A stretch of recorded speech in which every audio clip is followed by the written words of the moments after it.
पिछले क्लास में हमने पढ़ा था कोड ऑफ कॉन्टैक्ट इक्वेशन, है ना। कोड ऑफ कॉन्टैक्ट इक्वेशन पढ़ा था। कोड ऑफ कॉन्टैक्ट में क्या पढ़ा था कि अगर आपको कोई एक एक्सटर्नल पॉइंट देके रखा हुआ है, कोड ऑफ कॉन्टैक्ट की डेफिनेशन क्या थी कि एक्सटर्नल पॉइंट से आप क्या करते हैं, किसी एक सर्कल पे टेंजेंट ड्रॉ करते हैं। तो कितने टेंजेंट ड्रॉ किए जा सकते हैं? 2। तो कितने पॉइंट ऑफ कॉन्टैक्ट बनेंगे? 2 पॉइंट ऑफ कॉन्टैक्ट बन जाते हैं। मान लेते हैं कि एक पॉइंट ए हो गया, एक पॉइंट बी हो गया। तो एक लाइन जो इन पॉइंट ऑफ कॉन्टैक्ट से पास कर रही है उसी को क्या बोला जाएगा? Code of contact. क्या बोला जाएगा? Code of contact. तो मान लेते हैं कि पॉइंट आपका x1, y1 है ना, और सर्कल का इक्वेशन आपका क्या है? x² plus y² plus 2gx plus 2fy plus c is equal to 0। तो आपको अगर इस लाइन की इक्वेशन की बार बार आपको फ्रीक्वेंटली जरूरत होगी। अब जब भी आप क्वेश्चन को सॉल्व कर रहे होंगे तो इस लाइन का इक्वेशन को बार बार लिखने की आवश्यकता होगी। बात समझ में आ रहा है कि नहीं आ रहा? इस लाइन की इक्वेशन लिखने की बार बार आपको आवश्यकता होगी। और इस लाइन का इक्वेशन आप कैसे लिखेंगे? t is equal to 0, t is equal to 0। और t का इक्वेशन आपको मैं बताया था कैसे लिखेंगे। x² को रिप्लेस करेंगे x(x1) से, y² को रिप्लेस करेंगे y(y1) से, x को रिप्लेस करेंगे x प्लस x1/2, y को रिप्लेस करेंगे y प्लस y/2। आपको इस लाइन की इक्वेशन मिल जाएगी। एक ये बात हुआ था। दूसरी बात, अगर देखा जाए तो P एक टेंजेंट है, PA क्या है? टेंजेंट है। और PB क्या है? एक टेंजेंट है, जो कि कहां से ड्रॉ किया गया? From an external point Px1, y1 से। अगर कोई तुमसे पूछा जाए अच्छा PA और PB का लेंथ क्या होगा, दोनों तो लेंथ में इक्वल ही होगा, लेकिन इक्वेशन अलग अलग आएगा। लेंथ अलग बात है और लाइन की इक्वेशन जो है वो अलग बात है। अगर आपसे कोई पूछा जाए कि मान लो ये सर्कल तुम्हारा क्या है, s इज इक्वल टू 0 है, मान लेते हैं s इक्वल टू 0 है। अगर आपको PA का लेंथ चाहिए, PA का आप लेंथ लिखना चाहते हैं, है ना, ये सब पिछले क्लास में लोग पढ़े थे ना। अगर आपसे PA का लेंथ पूछा जाए तो PA का लेंथ आप नहीं बता देंगे कितना आएगा? PA या PB का लेंथ आप आसानी से नहीं बता सकते कितना आएगा? कितना आएगा? Root under S1, root under S1। ये लेंथ आसानी से निकाली जा सकती है, यहां तक कोई दिक्कत नहीं है। तो क्या आप PA लेंथ नहीं निकाल सकते? PA का भी लेंथ निकाल सकते हैं, PB का भी लेंथ निकालना सकते हैं। कहीं ना कहीं इस सर्कल का एक रेडियस भी रहा होगा कि नहीं रहा होगा? इस सर्कल का रेडियस रहा भी होगा। अगर मैं इस सर्कल का रेडियस निकालना चाहूं तो ये कोई बड़ी बात नहीं है, ये हम लोग फर्स्ट क्लास से ही रेडियस निकालने के लिए सीख गए थे।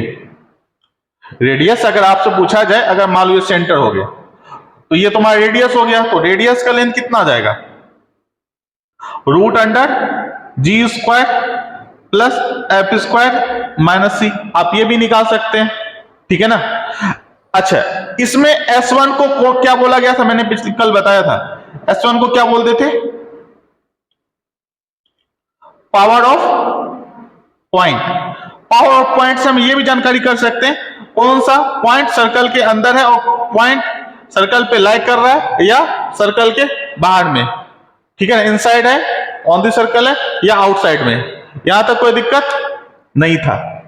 चलिए अब देखो हो क्या रहा है। अगर तुम गौर से देखोगे तो ABP एक ट्रायंगल बन रहा है कि नहीं बन रहा है ना? ABP एक ट्रायंगल बन रहा है। अगर मैं इस ओरिजिन को B पॉइंट से ज्वाइन कर दूं तो AOBP क्या बन रहा है? एक क्वाड्रिलेटरल बन रहा है कि नहीं बन रहा है ना? अच्छा, अगर देखा जाए तो यहां पे कुछ एंगल भी बन रहा होगा। एंगल मान लेते हैं कितना है? 2 थीटा है ना। 2 थीटा मैं इसलिए बोला क्योंकि मैं इसको थीटा भी मान सकता था, लेकिन जब मैं इसको इनसे ज्वाइन कर लूंगा तो ये वाला एंगल कितना होगा? 1 थीटा होगा, है ना।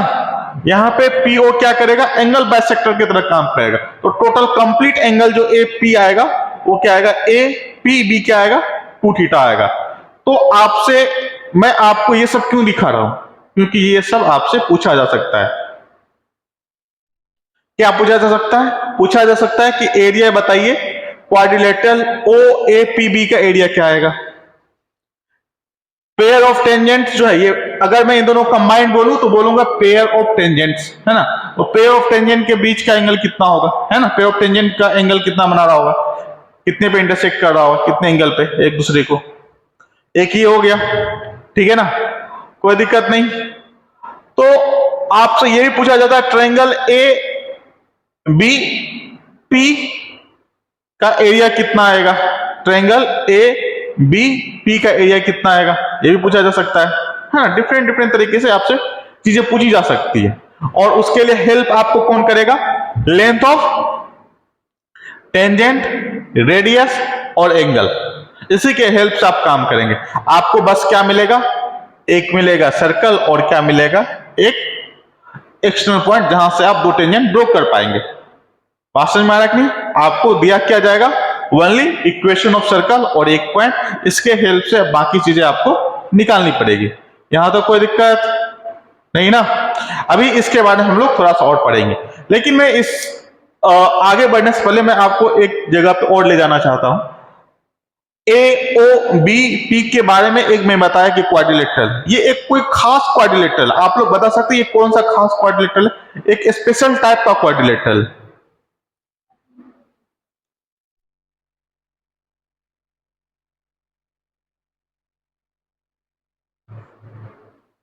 अच्छा चलो मैं एक हिंट देता हूं, angle A plus angle B का वैल्यू कितना आएगा, क्वाड्रिलेटरल में एंगल ए है और एंगल बी भी है ना। अगर क्वाड्रिलेटरल देखा जाए ए ओ बी पी में, है ना, तो angle A plus angle B की वैल्यू कितनी आएगी, कितना आएगा, अरे बोलो, angle A plus angle B की वैल्यू कितनी आएगी, angle A plus angle B की वैल्यू कितनी आएगी, 180 आएगा। तो 180 किसके केस में होता है,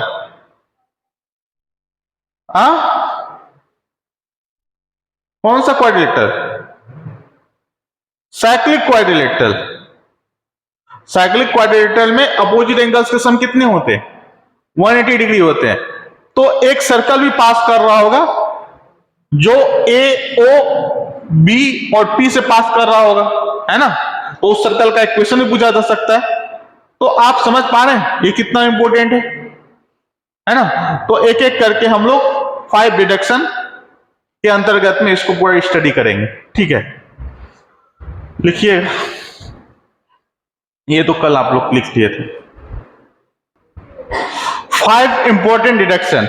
फर्स्ट में हम लोग जैसे बताया कि एक external point P x1, y1 है, यहां से हमने पेयर ऑफ टेंजेंट को ड्रॉ किया इस सर्कल पे, है ना। इस सर्कल का सेंटर और रेडियस आप निकाल सकते हैं, क्योंकि सेंटर का सर्कल का इक्वेशन आपको देके रखा होगा, तो सेंटर और रेडियस निकालना ये बहुत छोटी बात है, तो आप निकाल लेंगे, ठीक है ना।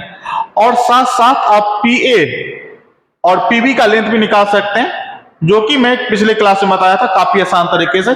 कैसे निकालेंगे, रूट अंडर S1 से आप निकाल सकते हैं, कोई दिक्कत नहीं है। सर्कल के अंदर पॉइंट रखिएगा, लेंथ भी निकल के आ जाएगा, कोई दिक्कत नहीं। चलिए मान लेते हैं कि ये वाला OP को ज्वाइन किया और AB को ज्वाइन किया, तो वो एक दूसरे को D पॉइंट पे इंटरसेक्ट कर रहा है। अगर AB के बारे में पूछा जाए, AB क्या है, AB कुछ नहीं, कोड ऑफ क्या है, कोड ऑफ कॉन्टेक्ट है। यहां तक कोई दिक्कत नहीं।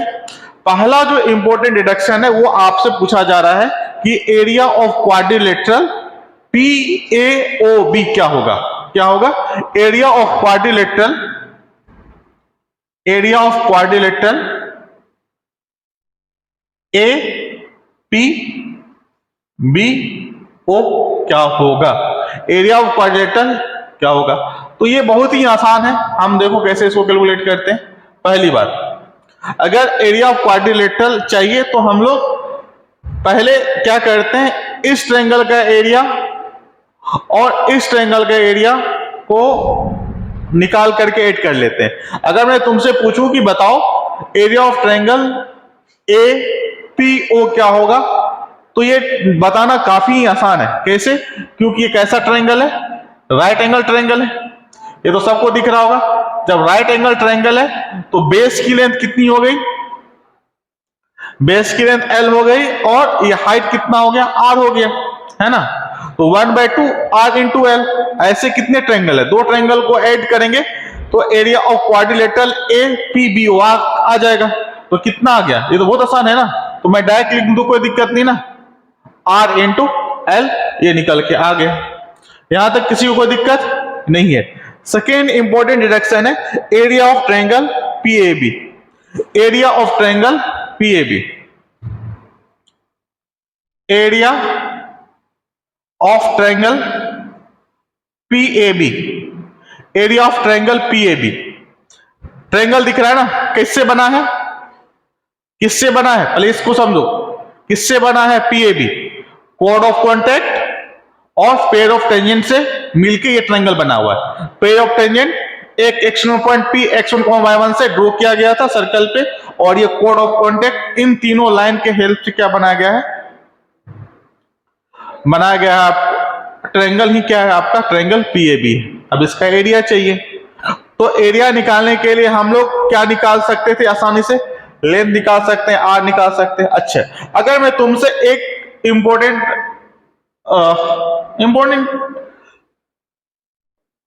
तो नहीं है, बस मैं तुमसे पूछूं कि cos थीटा की वैल्यू बताओ कितनी आएगी, तो cos थीटा की वैल्यू कितनी आएगी बता सकते हैं आप लोग?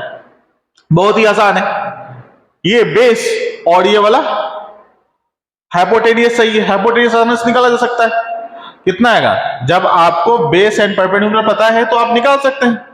अगर आप OP का लेंथ देखेंगे तो अगर मैं फिलहाल इस फॉर्म में लिखूं cos थीटा इक्वल टू कितना आएगा आपका?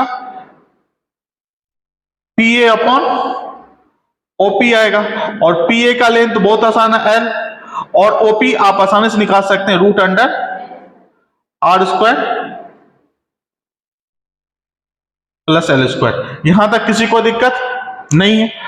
तो चलिए, वेरी गुड। तो मैं बोलना चाहता हूं एरिया ऑफ ट्रायंगल PAB के लिए बहुत ही आसान है।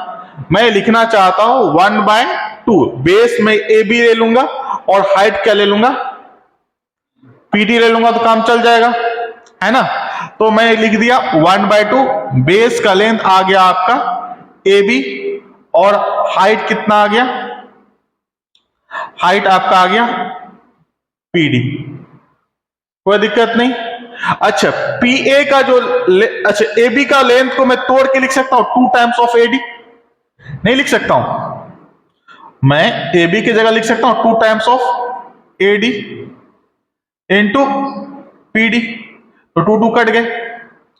AD, और AD का लेंथ आसानी से लिखा जा सकता है। देखो ये थीटा है, तो ये वाला ये टोटल 90 हो गया, तो ये वाला एंगल कितना आएगा? 90 माइनस थीटा, और ये वाला एंगल कितना आ जाएगा? फिर से ये 90 हो जाएगा ना, तो ये वाला एंगल कितना हो जाएगा? ये एंगल कितना हो जाएगा? थीटा हो जाएगा। वेरी गुड ना। तो अगर ये एंगल थीटा हो गया तो मैं लिख सकता हूं AD का लेंथ R cos थीटा? नहीं लिख सकता हूं, तो मैंने लिख दिया AD का लेंथ R cos थीटा, और PD का लेंथ अगर ये लेंथ L है और L के रेस्पेक्ट में हमको PD का लेंथ लिखना है, तो कितना लिखना पड़ेगा?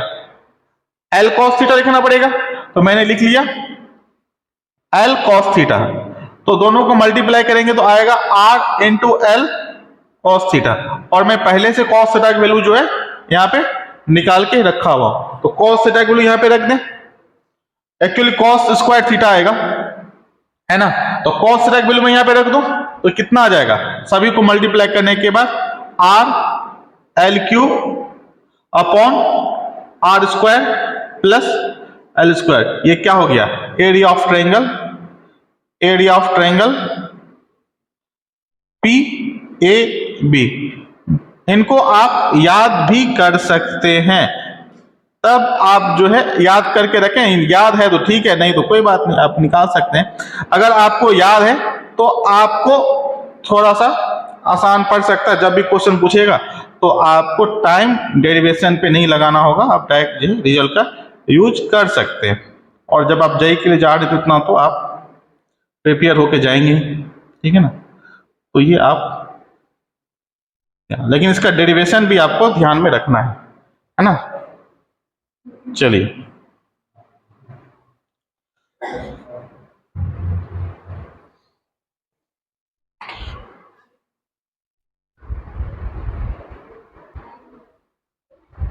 चलिए थर्ड पार्ट है इसका,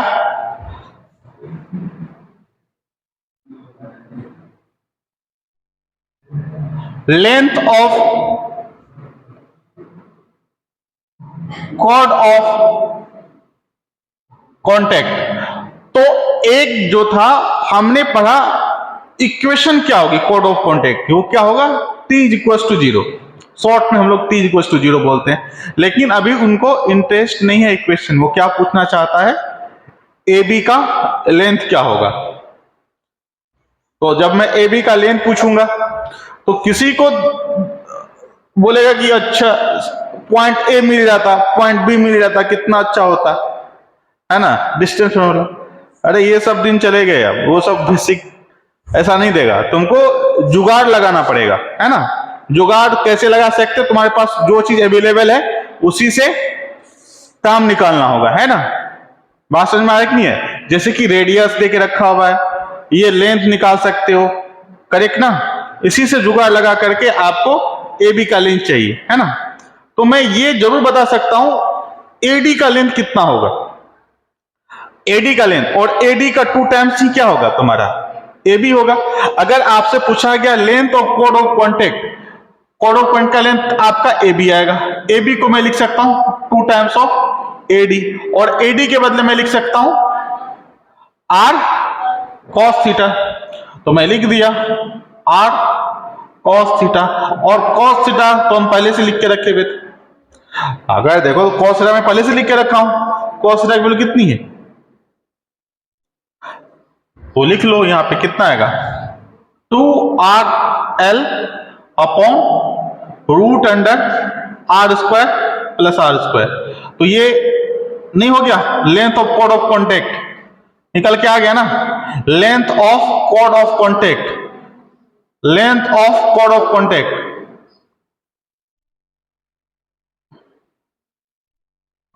ये लिखने का तरीका, ये L ब्रैकेट में लिख दिया कॉर्ड ऑफ कॉन्टैक्ट, तो इसको कैसे पढ़ेंगे, length of chord of contact, correct ना। जैसे f ऑफ x पढ़ते हो ना, f ऑफ x, इस तरह से length of chord of contact ऐसे हम लोग लिख सकते हैं नोटेशन के तौर पर।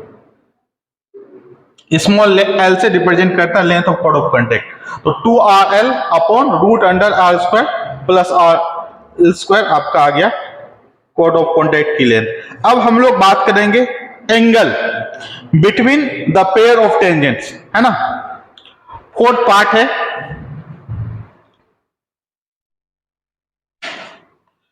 एंगल। एंगल, एंगल कितना बनाएगा, देखा जाए एक थीटा है, दूसरा क्या बना रहा है, एक थीटा और बनाएगा ना ऐसे करके ये वाला, तो टोटल कितना एंगल होगा, एंगल APB कितना होगा, 2 थीटा होगा ना। तो angle 2 theta between pair of tangents, between pair of tangents 2 theta कैसे दिया जाएगा, ठीक है ना। अगर मैं तुमसे पूछूं कि tan थीटा की वैल्यू बता सकते हो क्या आएगा, tan थीटा की वैल्यू क्या आएगा बता सकते हो, ठीक है देखते बताओ।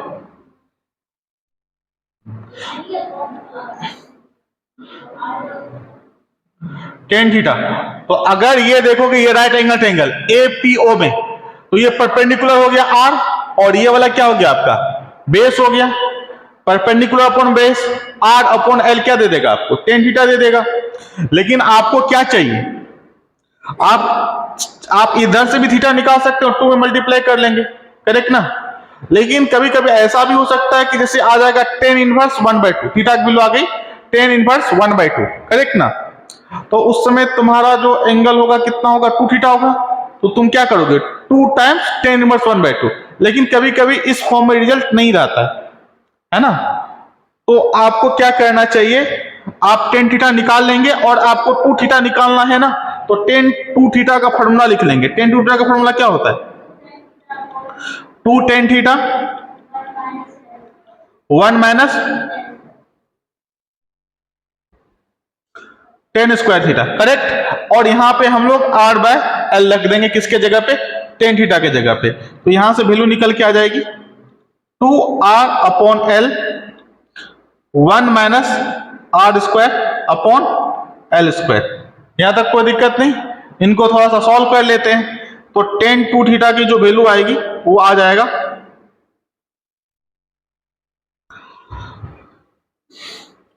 2r l upon l square minus r square. जब तुम इसको सॉल्व करोगे तो इतना आ जाएगा, है ना। यहां तक कोई दिक्कत नहीं ना। तो ये आपका आ गया एंगल। और 2 थीटा का वैल्यू आप आसानी से निकाल सकते हैं। कैसे, tan inverse 2rl upon l square minus r square. तो आप यहां से आप रिजल्ट को ध्यान में रख सकते हैं। तो ये फोर्थ इंपॉर्टेंट डिडक्शन था। फिफ्थ, पहले इतना लिख लेते हैं फिर आगे बात करते हैं।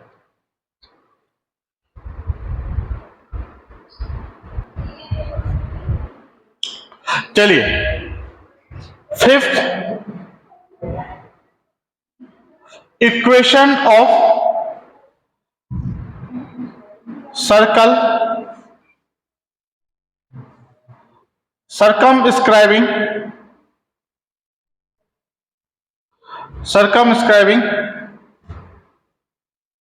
the triangle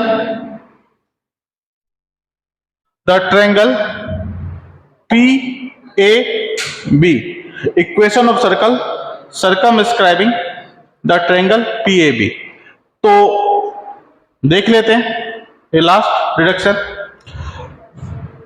ये आपका सर्कल रहा होगा और जैसे कि मैंने बताया एक एक्सटर्नल पॉइंट P रहा था x1, y1। आप यहां से टेंजेंट ड्रॉ कर रहे थे, पेयर ऑफ टेंजेंट, है ना, जो कि पॉइंट A और पॉइंट B को टच कर रहा है। और ये सर्कल का सेंटर O, जिसका कोऑर्डिनेट में -g -f ले रहा हूं जनरल सर्कल के अनुसार, करेक्ट ना। तो अगर मैं इनको इनसे ज्वाइन कर दूंगा और इनको इनसे ज्वाइन कर दूंगा तो ये वाला एंगल कितना बन जाएगा, 90 डिग्री, और ये वाला भी एंगल 90 डिग्री। तो ये गारंटेड हो गया था कि अब जो है अगर कोई सर्कल अगर ए पी बी से गुजरेगा तो वो किधर से भी गुजरेगा, सेंटर से भी पास करेगा, क्योंकि ये चारों पॉइंट जो होंगे वो सर्कल पे लाई करेंगे। इसलिए कैसा होगा, ये साइक्लिक क्वाड्रिलेटरल होगा, करेक्ट ना। तो मैं अभी एक सर्कल बनाता हूं जो इन सभी पॉइंटों से पास कर रहा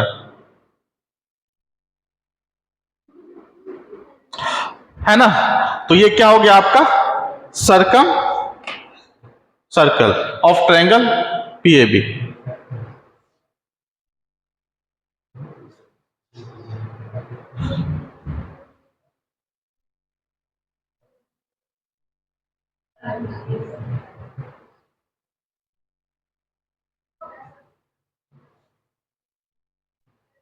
ये आप बोल सकते हैं। और ये क्या, साइक्लिक क्वाड्रिलेटरल भी है ना।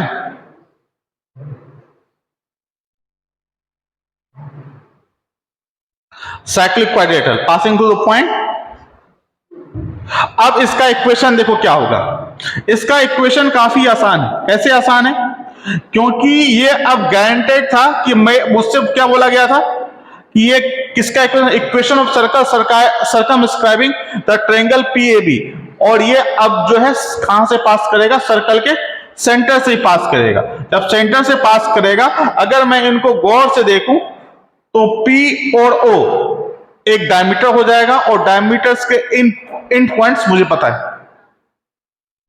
तो डायमेट्रिकल फॉर्म में इस सर्कल का इक्वेशन बताया जा सकता है ना।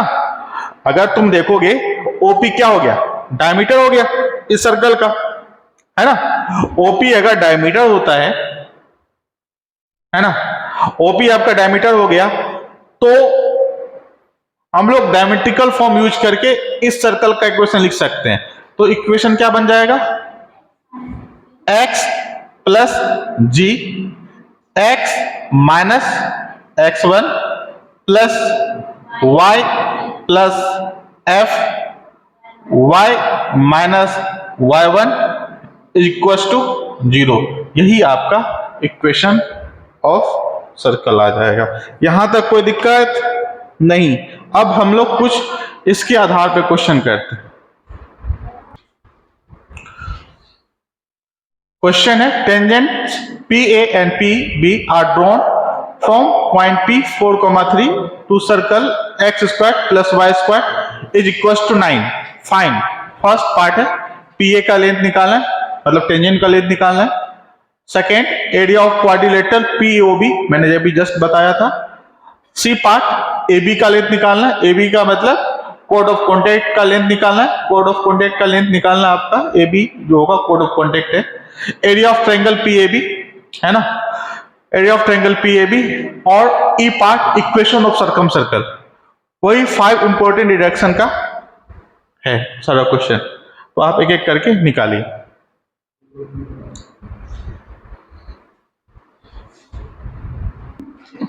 ठीक है, तो आप लोग अगर पी ए का लेंथ निकालना चाहेंगे जो कि टेंजेंट का लेंथ है, ये सही सर्कल है और पॉइंट पी 4,3 और सर्कल का इक्वेशन आपको देके रखा हुआ है, वो है X square plus Y square is equal to 9। तो रेडियस जो होगा वो कितना होगा, आर इक्वल टू 3 यूनिट। और लेंथ ऑफ टेंजेंट जो कि क्या होता है रूट अंडर S1 है ना। काफी आसान तरीके से निकाला जा सकता है, आप इसमें रख सकते हैं 3 का स्क्वायर प्लस 4 का स्क्वायर 25 माइनस 9 कितना बनेगा 16 बनेगा। और 16 का स्क्वायर रूट कितना आएगा 4 आएगा। तो लेंथ कितना आ गया 4 यूनिट। तो पी ए का लेंथ कितना आ गया 4 unit. Area of quadrilateral POB क्या होता है R into L, radius into length of tangent. तो रेडियस तो आप लोग को पता ही है 3 और वो वाला 4 यूनिट, तो टोटल कितने आ गए 12 यूनिट। करेक्ट। अब आपसे पूछा गया लेंथ ऑफ कोड ऑफ कॉन्टेक्ट ए बी का लेंथ। ए बी का लेंथ कितना होगा, क्या था फॉर्मूला क्या था,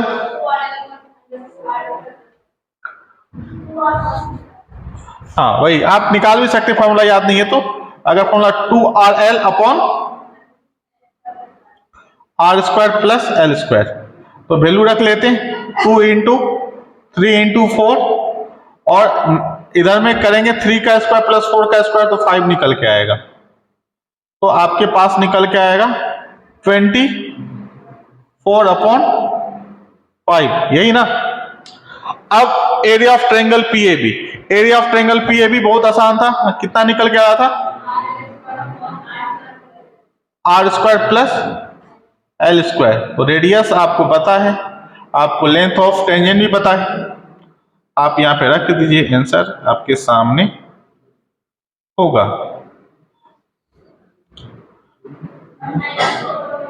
190। Very good. और लास्ट में इक्वेशन ऑफ सर्कल सर्कल। तो इक्वेशन ऑफ सर्कम सर्कल ये बहुत ही आसान है, क्वाड्रिलेटरल का ना, ये वाला सर्कल डायमीटर्स के एंड पॉइंट्स आपको पता है, वो है आपका एक पॉइंट सेंटर और दूसरा पॉइंट पी है ना। तो इक्वेशन ऑफ सर्कल क्या आएगा x minus 4 into X plus Y minus 3 into Y is equal to 0। ये हो गया आपका equation of circumcircle. Next question की तरफ बढ़ेंगे हम लोग। Find the length of tangent from any point on the circle. Find the length of the tangent from any point on the circle x square plus y square is equal to 25 to the circle x square plus y square is equal to 16, है ना। तो point कहां से उठाना है इस circle से, और टेंजेंट कहां पे ड्रॉ करना है इस सर्कल पे। इतना तो समझ में आया होगा। तो दो सर्कल देख के रखा हुआ है, तो दोनों सर्कल का सेंटर क्या है कंसेंट्रिक सर्कल है ना, दोनों का सेंटर एक ही जगह पे। तो एक का रेडियस जो है वो है 4 यूनिट और एक का जो है 5 यूनिट है। तो बोला जा रहा है कि कोई भी एक पॉइंट, जहां से भी तुमको अच्छा लगता है एक पॉइंट को सिलेक्ट कर लीजिए, तो तुम कहीं से भी सिलेक्ट कर सकते हो, है ना। तो चलो ठीक है, मैं यहां से सिलेक्ट कर लेता हूं, कोई दिक्कत, कोई रैंडमली कोई एक पॉइंट ले लिया, कोई दिक्कत तो नहीं है ना। तो मैंने एक पॉइंट सिलेक्ट कर लिया और यहां से मैंने क्या किया, टेंजेंट ड्रॉ कर दिया। तो इसी का लेंथ पूछा जा रहा है। तो मैं फिलहाल जब भी बोलता हूं कि इस तरह क्वेश्चन होता है तो आपको क्या करना चाहिए, सेंटर से ज्वाइन करना चाहिए, जहां पे पॉइंट ऑफ कांटेक्ट मिल रहा है। तो पॉइंट ऑफ कांटेक्ट आपको कहां दिख रहा है, एक यहां दिख रहा है, आप इसको ज्वाइन कर लीजिए। तो ये आपको दिखेगा कि ये यहां से यहां तक का लेंथ कितना है, बता सकते हैं? ये आपको पता हो है, दिया हुआ है 4 यूनिट है, क्योंकि रेडियस ही है ना। तो ये आपका हो गया 4 यूनिट, ठीक है, ये आपका हो गया 4 unit. Very good.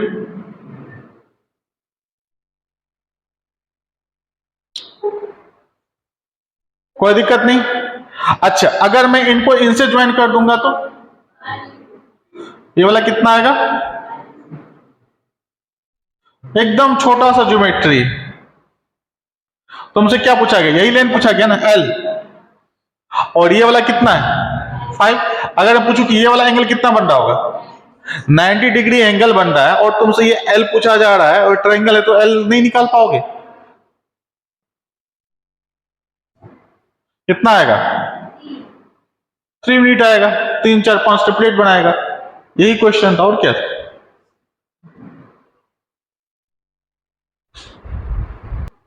Next question है, find the range of P for which the power of point, P point देकर रखा है 2,5 is negative with respect to a circle x² + y² - 8x - 12y plus p is equals to 0 and the circle neither touches nor intersects the coordinate axis। बोला गया है इस question में कि आपका जो पावर ऑफ पॉइंट है नेगेटिव है, इसका मतलब 2,5 सर्कल पे लाई करेगा, सर्कल के आउटसाइड पे लाई करेगा, या फिर सर्कल के इनसाइड में लाई करेगा। पावर ऑफ पॉइंट नेगेटिव होना, इसका मतलब क्या होगा, जो 2,5 होगा उस सर्कल के इनसाइड में लाई करेगा। और उस केस के लिए पॉइंट को अगर सर्कल के अंदर में रखेंगे तो उसकी वैल्यू क्या आएगी, <0 आएगी। पहले उसका एक इक्वेशन बनाइए, ठीक है, फिर बाकी बाद में देखते हैं। और इतना करो,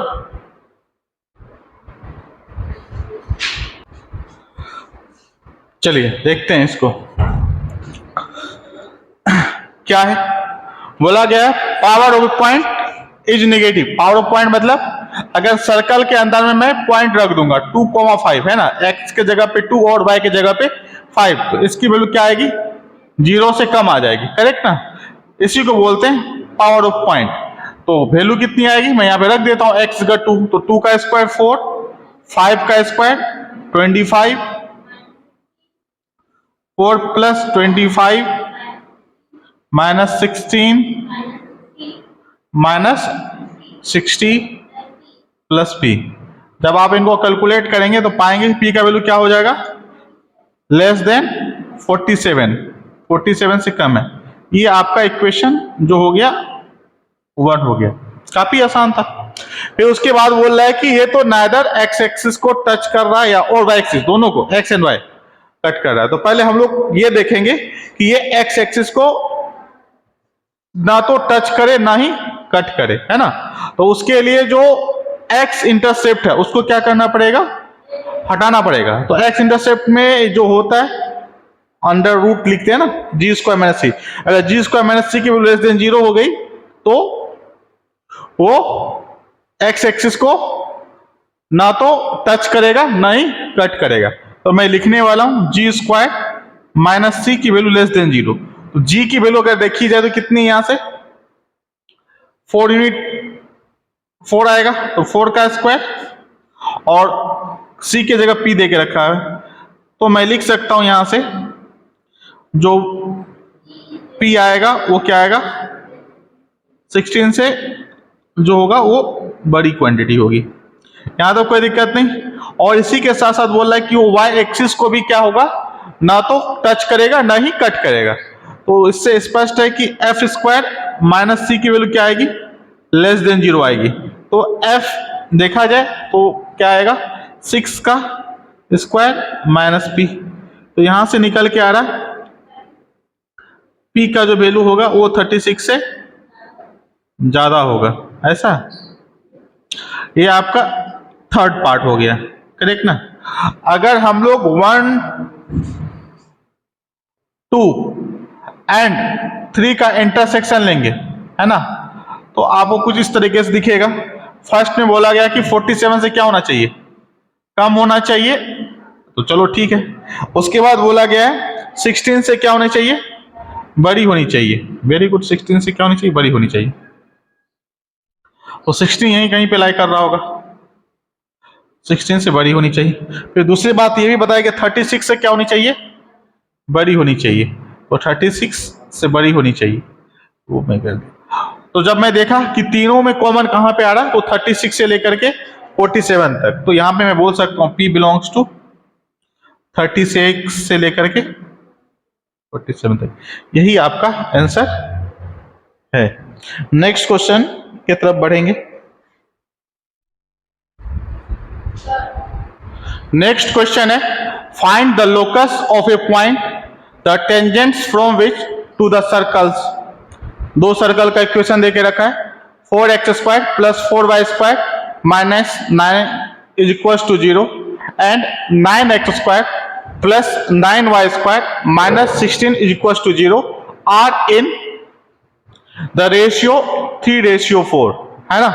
अगर देखा जाए तो दोनों सर्कल का इक्वेशन है, दोनों सर्कल का इक्वेशन से आप कंक्लूड करेंगे कि सेंटर कहां पे, तो इस सर्कल का सेंटर कहां पे होगा, ओरिजिन पे। और रेडियस बता सकते हैं, रेडियस कितना आएगा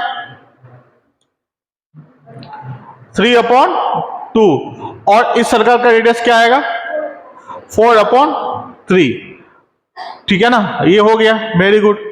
अच्छा, अब बताना है, पहले ये सर्कल को आप ड्रॉ कर लीजिए, एक रफ डायग्राम में सर्कल को ड्रॉ कर लीजिए, फिर लेंथ ऑफ टेंजेंट की बात करते हैं। देखो बोला गया है कि ये सर्कल है, इसका जो रेडियस होगा इस सर्कल का रेडियस वो आएगा आपका 3/2 मतलब 1.5, और इसका आएगा 4/3 जो कि 1.5 से छोटा है। तो ये मैं छोटा सर्कल बना दिया, ये वाला बड़ा सर्कल बना दिया गया। अब बोला जा रहा है कि find the locus of a point the tangent from which to the circles. एक पॉइंट लेना है जहां से हम क्या करेंगे, टेंजेंट ड्रॉ करेंगे, कहां पे, इस सर्कल पे। तो एक पॉइंट मैं रेंडमली कहीं पे भी ले रहा हूं, इस तरह से ले लिया, और मैं यहां से टेंजेंट ड्रॉ कर दिया। एक टेंजेंट ये हो गया, एक टेंजेंट आपका मान लेते हैं कि ये हो गया, तो दो टेंजेंट में ड्रॉ कर दिया। तो बोला जा रहा है कि अगर देखा जाए जो तुम वेरिएबल पॉइंट लिए हो, मान लेते हैं कि वेरिएबल पॉइंट आपका P है, जिसको मैं H, K, इसी का लोकस निकालना है, H, K का लोकस निकालना है। और रिलेशन क्या दिया हुआ है लोकस निकालने के लिए, जो टेंजेंट का रेशियो है, जैसे कि P/PB का रेशियो क्या है आपका, पहले इस सर्कल का है, फिर उसके बाद जाकर के इस सर्कल का है, तो दोनों का रेशियो क्या होगा, P/PB क्या देके रखा हुआ है, PA/PB क्या देके रखा हुआ है, 3:4 देके रखा हुआ है। तो वेरी गुड, अगर मैं कुछ देर के लिए बोल दूं कि PA का लेंथ L1 है और PB का लेंथ L2 है, अगर मैं तुमसे पूछूं कि बताओ PA का लेंथ कितना होगा, PA का लेंथ कितना होगा जो कि L1 है, वो तुम लोग कैसे कैलकुलेट करोगे। सबसे पहली बात तुम लोग गलती क्या करोगे मैं वो बताना चाहता हूं। तुम लोग डायरेक्ट यहां पे H, K को रख दोगे, जो कि हो जाएगा गलत, क्योंकि अगर तुमको लेंथ चाहिए तो तुम क्या लिखोगे, √S1 लिखोगे, यही लिखोगे ना, या ये सर्कल के अंदर में तुम क्या रखोगे, पॉइंट को रखोगे। कौन सा पॉइंट S1 है तो उसके अंदर में क्या रखोगे, मैं इसको अगर S1 बोल दूं, इस सर्कल का नाम मैं कुछ देर के लिए S1 बोल दूं, तो S1 में तुम क्या रखोगे, पॉइंट H के, और हो जाएगा गलत। गलत क्यों होगा, क्योंकि इस बात का जरूर ध्यान रखें, जब भी आप लेंथ ऑफ टेंजेंट निकालने के लिए जाएं तो coefficient of x² and coefficient of y² should be 1। बात समझ में आ रहा है कि नहीं आ रहा, नहीं तो निकल के नहीं आएगा। बात समझ में आ रहा है कि नहीं आ रहा, तो इस बात को हमेशा ध्यान रखा जाए कि कोफिशिएंट ऑफ x² और coefficient of y² should be 1। तो ऐसे नहीं निकलेगा, तो पहले हमको क्या करना पड़ेगा, 4 से इसको डिवाइड करना पड़ेगा। तो L1 कैसे निकलेगा, L1 इस तरीके से निकलेगा, कैसे निकलेगा, 4 से डिवाइड कर दिया और इस पॉइंट को रख देंगे, तो कितना आएगा, h square plus k square, और 4 से डिवाइड करने के बाद कितना बनेगा, माइनस 9/4। और L2 कैसे निकलेगा, L2 कैसे लिखने का, L2 कैसे निकलेगा, सेकेंड सर्कल में आप क्या रखेंगे, h, k, उसमें भी क्या करना है, उसमें भी क्या करना है आपको, अगर मैं इस सर्कल को S2 मान लूं तो आप उसके अंदर में जैसे ही पॉइंट h, k रखेंगे तो ये वाला लेंथ निकल के आ जाएगा जो कि PB है ना। तो वो कितना निकल के आएगा आपके पास, root under h square plus k square, और 9 से डिवाइड किए तो -16/9। तो अभी क्या आ जाएगा, इन दोनों का रेशियो कितना देके रखा है, 3:4।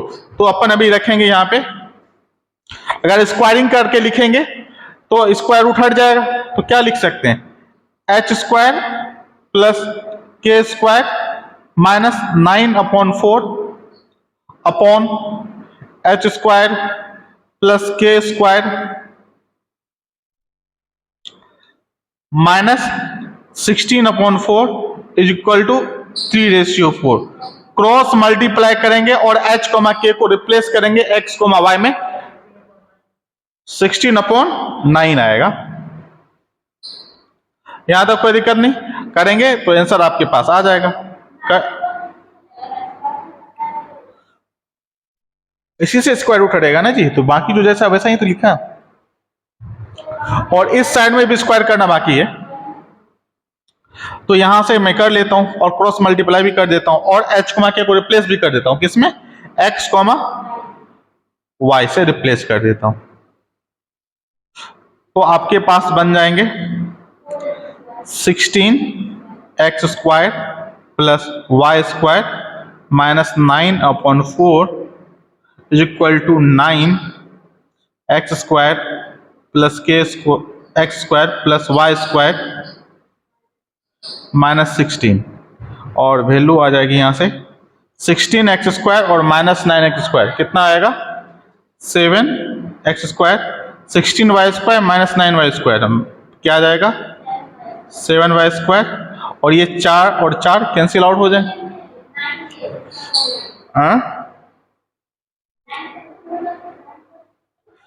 तो अगर यहां पे 36 आएगा, ये आएगा ना, और यहां से कितना आएगा, अच्छा यहां पे ना 9, तो कितना आएगा, -6, तो आ गया 7x square plus 7y square. तो यही सर्कल का इक्वेशन आ जाएगा, कौन सा देख रहे हो, ये पॉइंट का तो लोकस आएगा, क्या आएगा, एक सर्कल आ जाएगा। यहां तक किसी को कोई दिक्कत नहीं ना। नेक्स्ट हेडिंग डालिएगा, लिखिएगा डायरेक्टर सर्कल।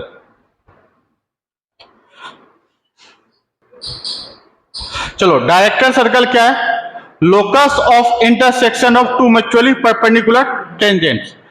तो हम लोग क्या करते हैं, पहले एक सर्कल ड्रॉ कर लेते हैं और दो टेंजेंट इस तरीके से ड्रॉ करते हैं, वो आपस में कितना एंगल बना रहा होगा, 90 डिग्री का एंगल बना रहा होगा। तो इनके इंटरसेक्शन पॉइंट को हम लोग फिलहाल क्या बोल देते हैं, h, k बोल देते हैं, करेक्ट ना। तो अभी आपसे पूछा गया है कि ये जो h, k है उसका लोकस क्या होगा, है ना। तो अगर मैं इनको इनसे ज्वाइन कर दूं तो ये क्या है, रेडियस हो गया, ये भी रेडियस हो जाएगा, और इसको मैं इससे ज्वाइन कर लेता हूं, ये सेंटर से क्या हो गया, ज्वाइन हो गया, तो ये परपेंडिकुलर होगा। तो कैसा ट्रायंगल बन रहा है, राइट एंगल ट्रायंगल बन रहा है। यहां तक कोई दिक्कत नहीं ना, कोई दिक्कत नहीं। तो ये वाला अच्छा है, ये तक यहां तक कोई दिक्कत नहीं, ये आपका हो गया, ठीक है। चलिए, अभी हमको इसका लोकस चाहिए, तो अगर मैं इनको भी ऐसे करके ज्वाइन कर देता हूं तो ये भी 90 बनेगा ऐसा करके। तो आप इसके बारे में कुछ कमेंट कर सकते हैं, कुछ बन रहा है, स्क्वायर बन रहा है, नहीं बन रहा स्क्वायर, ये भी 90, ये भी 90 और ये भी 90, तीनों 90 हो गया, तब इसको भी 90 होना ही पड़ेगा ना। तो तीनों 90 डिग्री एंगल हो गया ना जी, करेक्ट ना। और ये भी आर और ये भी आर, तो क्या बन गया, स्क्वायर बन गया, नहीं तो रेक्टेंगल बनने की संभावना भी थी ना। तो तुम लोग बता सकते हो कि ये जो वेरिएबल पॉइंट है P, जिसको तुमने H, K से डिनोट किया है, तो OP का लेंथ कितना आ जाएगा, OP का लेंथ कितना आ जाएगा, √2r नहीं आ जाएगा, है ना। और एक सर्कल, और सर्कल का जो सेंटर होगा कहां पे होगा, बिल्कुल वहीं होगा जहां पे सर्कल पहले से देके रखा हुआ है।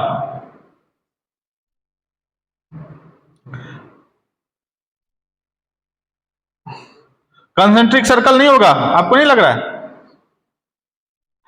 दोनों का सेंटर कोइंसाइड नहीं करेगा। यही सर्कल क्या हो गया आपका, क्या हो गया, डायरेक्टर सर्कल, क्या हो गया, डायरेक्टर सर्कल। और इक्वेशन आसानी से लिखा जा सकता है। अगर मान लेते हैं कि इस सर्कल का सेंटर क्या रहा होगा, A, B रहा होगा, तो equation of director circle, centre पहले वाले सर्कल से निकाल लेंगे। अब रेडियस जो पहले r हुआ करता था, डायरेक्टर सर्कल रेडियस क्या होगा, √2r होगा। तो हम लोग लिख सकते हैं x माइनस a का whole square plus y minus b का whole square is equal to √2r का होल स्क्वायर। तो यही हो गया equation of director circle.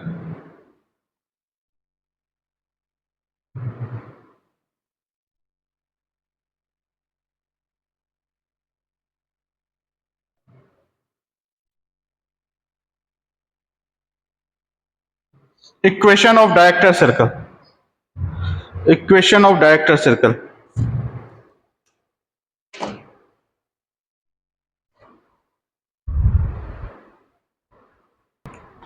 Next question है, find the range of a such that angle theta between the pair of tangents drawn from the point a, 0 to the circle x square plus y square is equal to 4 satisfies.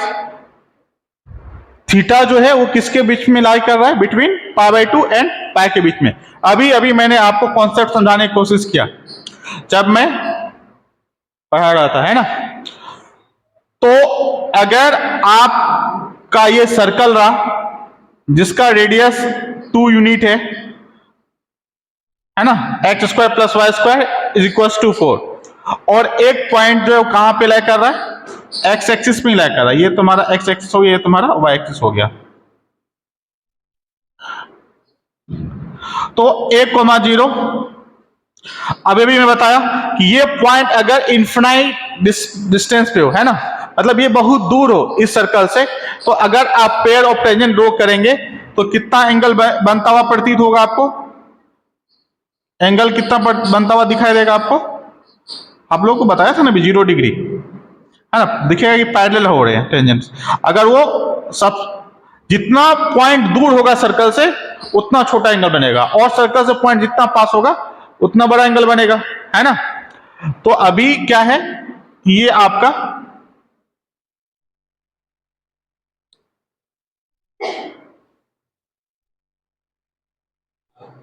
है ना, अगर ये point जो है काफी दूर चला जाए, इन्फिनाइट डिस्टेंस पे चला जाए, काफी दूर जब चला जाए, तो एंगल कितना बनेगा, एंगल कितना बनेगा, ये एंगल कितना बनेगा, 0 डिग्री बनेगा, है ना, है ना। और अगर ये पॉइंट जो यहां पे आ जाए a, 0, तो कितना बनेगा, एंगल कितना बनेगा, पाई बनेगा, है ना। अच्छा ठीक है, लेकिन अभी ये क्या पूछ रहा है, एंगल कहां से कहां तक वेरी करना चाहिए, π/2 से लेकर के पाई तक। तो π/2 कहीं पे आएगी तो π/2 बनता हुआ नहीं दिख रहा है, π/2 से क्या दिख रहा है, फिलहाल छोटा दिख रहा है। तो π/2 मान के चलो कुछ ऐसा बनेगा, मैं दूसरे कलर का यूज कर लेता हूं यहां पे। तो π/2 बनने के लिए क्या बनना चाहिए, डायरेक्टर सर्कल बनना चाहिए ना, ऐसा करके, ज्यादा बड़ा बन गया। तो ये वाला एंगल कितना आ जाएगा, π/2 हो जाएगा। तो उस समय रेडियस कितना रहा होगा, अगर यहां से यहां देखिए तो रेडियस कितना रहा होगा, डायरेक्टर सर्कल बन जाएगा। उस समय अगर ये लेंथ देखा जाए तो कितना आएगा, √2r नहीं होता था, तो कितना बन जाएगा, 2√2 बन जाएगा, करेक्ट ना। मैं आपको यह बताना चाहता था कि अगर अभी एंगल 90 बन रहा है और हमको क्या चाहिए, एंगल 90 से 180 के बीच में, तो रेडियस को किसके बीच में होना पड़ेगा, रेडियस किसके बीच में होना पड़ेगा, या ए को कहां पे लाई करना पड़ेगा, ए को कहां पे लाई करना पड़ेगा, 1,0 को 2 से लेकर के 2 के बीच में लाई करना पड़ेगा, तभी जाकर के एंगल कितना बनेगा, π/2 से लेकर के π तक। तो इसको सॉल्व करने की आवश्यकता नहीं थी, बस ऐसे ही देख करके कंक्लूजन निकालना था और आंसर बताना था। बात समझ में आ रहा नहीं आ रहा, तो इसका आंसर कितना आएगा आपका, ए कहां से कहां तक बिलोंग करेगा, ए आपका 2√2 से लेकर 2√2 इसका अपर लिमिट होगा और 2 क्या होगा, इसका लोअर लिमिट होगा। तो ए किसके बीच में लाई करेगा, 2 एंड 2√2 के बीच में लाई करेगा, ठीक है ना। यहां तक कोई दिक्कत नहीं, लेकिन ये बात अभी अधूरी ही सत्य है, क्योंकि ये जो केस तुम पॉजिटिव एक्स एक्सिस में देख रहे हो, यही same case negative x axis में हो सकता था, है ना, नेगेटिव एक्स एक्सिस में हो सकता था। तो एक पार्ट इसका और बन जाता, दूसरा पार्ट कि ये किसके बीच में लाई करे, -2√2 से लेकर के -2 के बीच में। तो आंसर क्या आ जाएगा, आंसर आ जाएगा ए बिलोंग्स टू -2√2 से लेकर के -2 तक, यूनियन 2 से लेकर के 2√2 तक।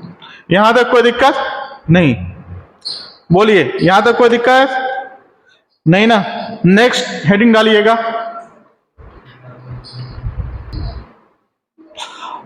Code in terms of mid points. मान लेते कि एक सर्कल है आपके पास, ठीक है ना, उसका मिड पॉइंट आपको देके रखा हुआ, कोड का मिड पॉइंट देके रखा हुआ है, तो सर्कल देके रखा होगा, सर्कल तो देगा ही देगा, इसके साथ साथ आपको क्या देगा, कोड का कोई भी एक कोड का मिड पॉइंट देगा। तो सर्कल का अगर आपको इक्वेशन देके रखा है तो आप आसानी से क्या निकाल पाएंगे, सेंटर निकाल लेंगे।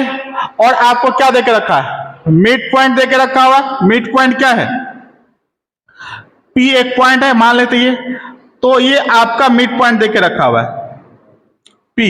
अगर ज्यादा बेहतर होगा अगर मैं इसको M बोल दूं, क्योंकि M से मिड का साउंड आता है। कोई दिक्कत नहीं, तुम लोग जैसा लिखो कोई दिक्कत नहीं, है ना। तो अगर इनको जो मिड पॉइंट देके रखेंगे तो ये अभी कोड को क्या करेगा, बाइसेक्ट कर देगा, है ना। और साथ साथ में ये क्या हो जाएगा, एक दूसरे पे परपेंडिकुलर हो जाएगा। यहां तक कोई दिक्कत नहीं ना।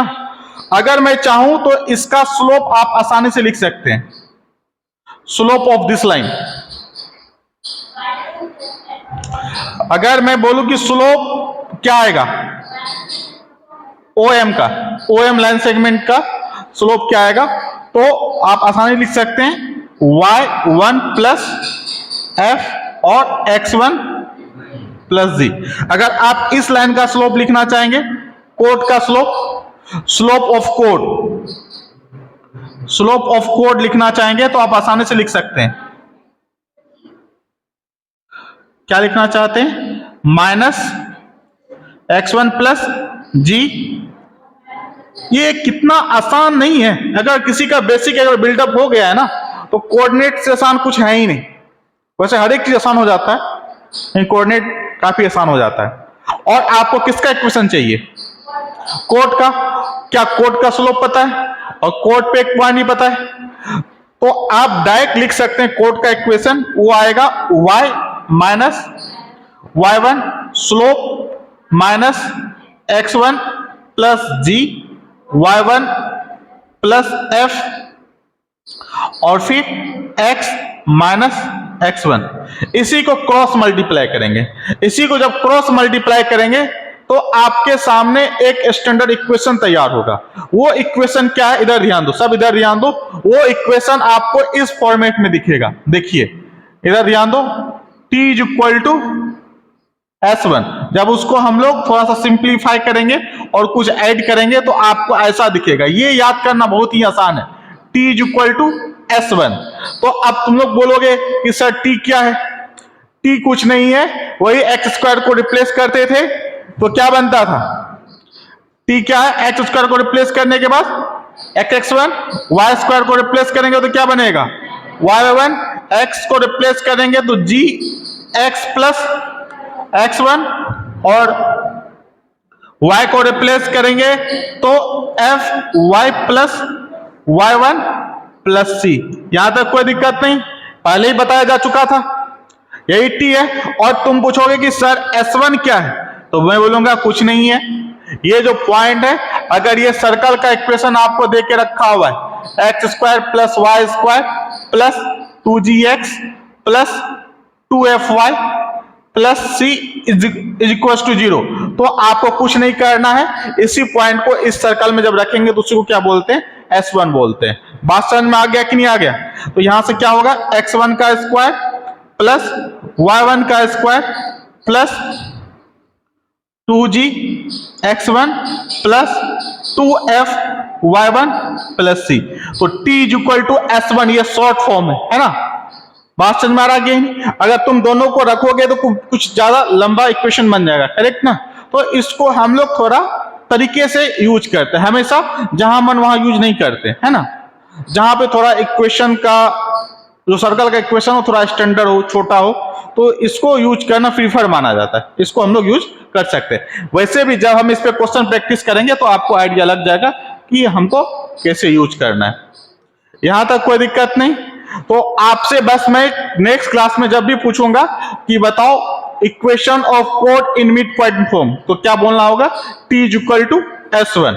हम खुद ब खुद समझ जाएंगे टी का मतलब तुम क्या कहना चाहते हो और S1 का मतलब क्या कहना चाहते हो, इसमें कोई दिक्कत नहीं है। आपको अब थोड़ा फॉर्मूला, जो सर्कल का जितना फॉर्मूला पढ़े हैं वो अब आपको याद होनी चाहिए, है ना? आप एक शॉर्ट नोट्स बना लीजिए, उसमें सारा फॉर्मूला लिख के रखिए, क्योंकि कभी भी पूछ सकते हैं, है ना? ज्यादा नहीं है, ठीक है ना? बहुत फॉर्मूला हम कम ही पढ़ाते हैं।